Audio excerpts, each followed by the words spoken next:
Thank you, Mr. Chairman. Thank you, Mr. Wigman, to you, to your family. Congratulations on your nomination. Thank you for your willingness to continue to serve, since you've been serving in various capacities for a number of years. I think it's what, yeah, there we go. The work of intelligence is probably unique in all of our government. It is the one place where the American people basically say and admit our government needs to collect secrets and keep them secret. Not so much because they don't want us to know, but because if they divulge those secrets, or they would divulge how they acquired it, they would divulge who gave it to them, and they would not be able to collect anything in the future. But it's an extraordinary power given the technical advances today.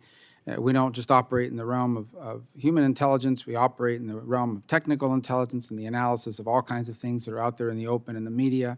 Suffice it to say, the power that we now have deployed in the pursuit of foreign secrets that apply to our national security is an extraordinary power. And the only way that that bargain with the American people works is if they trust that that power will be used in three ways. The first, in a way that the information is as accurate as possible. Sometimes it's analysis, and analysis can be wrong, but there's a difference between analysis that's wrong because the analysis just made a wrong guess, an educated guess, and the other trust they have to have, and that is they have to have the trust that it's not being manipulated, that someone is not going in and saying, I am going to either analyze intelligence or I'm going to manipulate the intelligence that we pay attention to in order to support a policy outcome that a policymaker may want or that may be popular. And the third trust is that it's not being weaponized, that it's not being used as a tool to target, for example, domestic political opponents. You made reference, I believe you'll make reference certainly in your written comments at the opening about the Church Committee, which is ultimately what gave rise to the existence of this very committee, and it unraveled and disclosed and revealed and uncovered all kinds of operations within the intelligence communities that almost destroyed our intelligence agencies in this country. And part of that was that there were administrations in both political parties that had used our intelligence agencies to conduct either domestic political activities or to interfere in certain domestic political activities. So suffice it to say that this has been going on for a while, but it was the reason why this committee was created.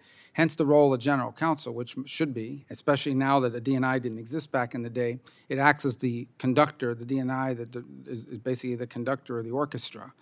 And it's a tough orchestra. Some of the instruments in that orchestra are bigger and more powerful than others, for example, the CIA. But it's an incredibly important role in that regard. And I also think, and I've mentioned this to you in our meeting, although I'm not sure it's within your purview, one of the things that most disturbs me is when I go out and people say, and it bothers me because of what it implies to the trusts that I raised, people will say to me, the CIA or the intelligence agencies interfered in this or did that. And I remind people that often, most of the time, what they're referring to are former officials who have left the service of our country and then used that title as credibility when they make statements that may have political purposes and in some cases do have political purposes behind them. There's not much you can do about it, but it has eroded trust in our intelligence agencies. And I fear what that means because we do face a lot of threats in this country, to our national security. And the day cannot come, I hope the day never comes, where when a real stark warning is made about some threat to our country, that people don't just dismiss it because they don't believe who it is that's telling them. And so that is why it's so critical that above everything else, we can preserve and build the confidence that people can have in our agencies, that the work they're doing is about our national security, not a tool for internal politics, not as a way to spy and abuse on Americans. It's one of the resistances we have to the reauthorization of 702 is people are convinced it's being used to target Americans.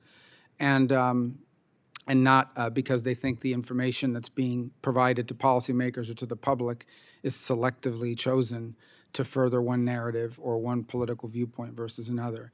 And so I do think that to the extent as a general counsel, you will be in a role to sort of see how agencies conduct their activities, what they're allowed to do, what they're permitted to do under the law, that will also keep in mind not just what the law allows, but what the spirit of that law should be about. And that you will, as I know the chairman will ask you the routine questions we always do, but that you'll always be cooperative and responsive with this committee because we are, and our House counterparts, are literally the only eyes and ears the American public has between them and the secrets our government holds. And for us to be able to do our job effectively and with confidence, we need to have that level of cooperation. So thank you for your willingness to serve, and we look forward to your testimony and your answers.